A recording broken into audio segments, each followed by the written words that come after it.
Yeah, David was, didn't want to reveal the ending, so everything was on need to know, but it was exciting that, a lot of the cast didn't know what was coming, and a lot of people had to read it, when the script came out. I think it was important that no one was playing the ending, essentially.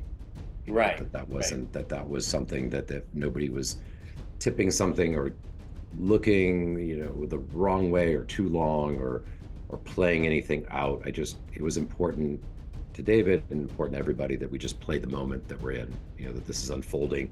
What was great about it was that even though there was a plan laid out, scripts were coming out. So there was something about the investigation progressing and not knowing what was coming next that was, in some of the finer detail, but globally we knew what was going on. I had worked in syndicated TV and a lot of genre shows when I was coming up, and before I moved into network television. So I'd have done about 30 hours of genre television in my 20s. And when I was looking to move over to network television, I shadowed on the practice. I knew David's line producer, and he let me come watch an episode being done. And had never met David until we had our meeting on this. But I was in Oslo giving a talk about House of the Dragon, and I ran into Anne, and I was like, "What are you up to?" And she's like, "Oh, I'm gonna go do Presumed Innocent." I'm like, "Oh yeah, I've been like meaning, like I want to do that." And like I've been meaning to call because it was Bad Robot and Dustin Thomason, who I had done Castle Rock with, and gave a call. They're like, "We were literally just talking about you." So I came in to do 2 episodes. I stayed for 5. Jake was just comfortable with me and Anne being there, and David is an open book of collaboration. You can go in and gut check something with him. You can bring more than what's on the page, and he really welcomes that. Like what he writes very efficiently, so that gives you a lot of room to add your stylistic layer. It's the playwright kind of aspect of things that he gives you that's really excellent to be able to launch off from. It gives you a lot of room to create. Jake, when you bring Jake, it was I'll go back to when I first met him. So he was in LA. I went over to his house, I think on a Saturday maybe, and it was a 10 a.m. meeting. And before I got there, they said, "Do you have any dietary restrictions?" I just said, "I'll eat what Jake eats." And his Paulette, his cook, his chef that was keeping him in roadhouse shape. Like I got there and I had this giant steak at 10 in the morning dropped on there. And so, we had a great chat. I thought it was like a contest. Like I have to, like he wants to know if all his directors can use as much steak as he does. And steak with Jake. He was so lovely, and he really wanted to he works from such place of joy, and wants to have fun. Like some of his projects he's taken because he was like, that is going to be fun. Like I want to like go do that. Like that's how he's like a big kid in a lot of ways, and he has that enthusiasm that's very enjoyable to hang around. And he said, "I just want you to promise me that you'll chase the magic with me."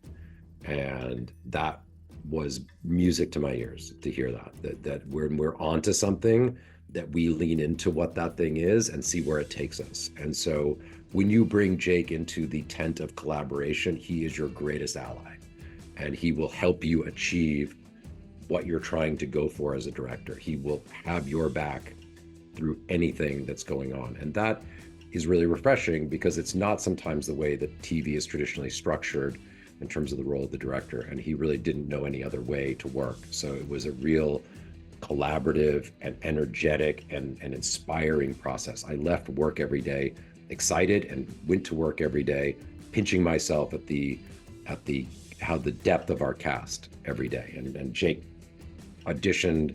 If something wasn't an offer and required an audition, he personally either handpicked the cast with us or read and auditioned with whoever was going to be working with him. So he felt that he was going to have partners that were also going to chase the magic with him.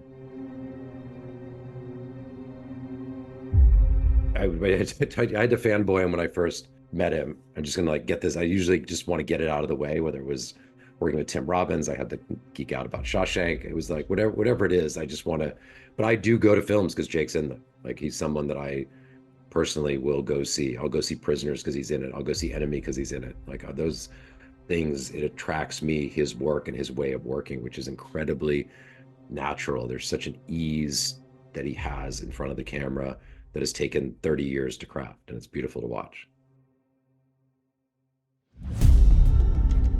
I was doing the middle 5 episodes. So I did 3, 4, 5, 6, and 7. And when 7, I was just about done with my 4 episodes. And then when 7 was dangled out there as something to do, and knowing that Rusty was going to represent himself, I couldn't resist that.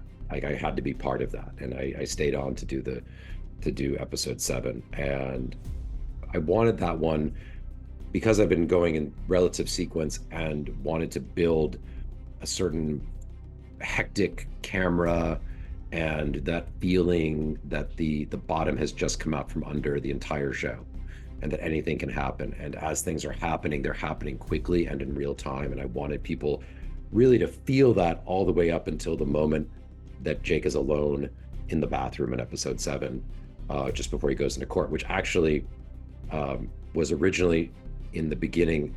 It was in episode 5, and that scene was getting a bit lost as I was looking at the cut with all the procession of court assembling. It was hard to drop into that scene. So I felt like it would have more impact in 7. So I got everybody in the same costume for that scene that they're in earlier, and which thankfully, because everybody's in suits, you don't notice. But that scene carries so much more gravity to just sit in that. And then I made him late to court. And then how do we handle that? And just thought that, like, for all he's doing and all the kind of swagger, that this is a moment of real reflection and kind of internal panic if he's done the right thing and if he's going to be able to get through this with how much is on the line.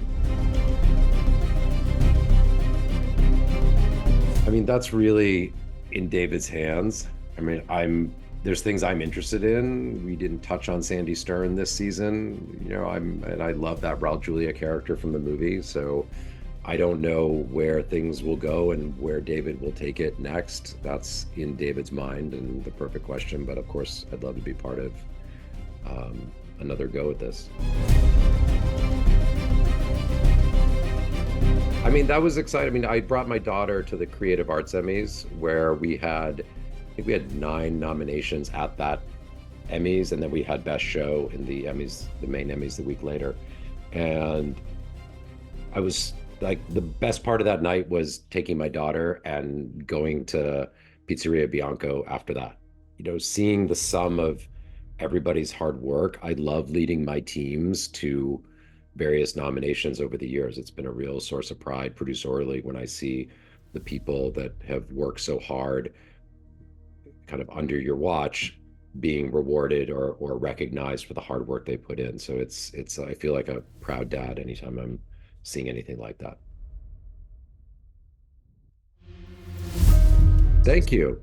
That was kind of awesome. My daughter called that one. She was like, of course you're gonna win.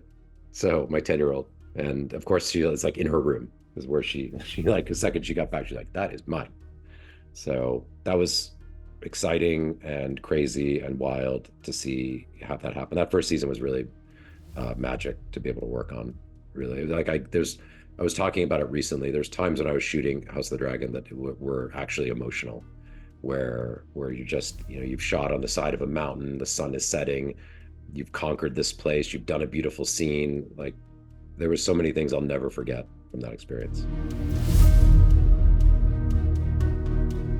We just finished Dark Matter, which we liked a lot. I almost directed that, and I just wasn't available with House of the Dragon to do it. But I love Blake, and I really thought that show held up to the book and what Blake was after. I thought the scripts were great. I thought the book was excellent. So I was excited. I was like rooting for him and rooting for that to do well. And we came late to that when it was all finished because I was shooting in New York for another Apple series. So I'm trying to think what I've like watched recently that I was super excited about. I've mostly been watching films, and I'm also watching, we got caught up in John Mulaney's Everybody's in LA, which again, I was late to. And I just worked with Olivia Munn on Jonathan Tropper's new show, Your Friends and Neighbors. And so I brought my son, who introduced me to John Mulaney's work. And I think that is the weirdest, coolest talk show I've ever seen. Like it's a great 6 episodes. Yeah, I'm like completely enjoying the weirdness of that. Like it activates something in me. So that's what's going on.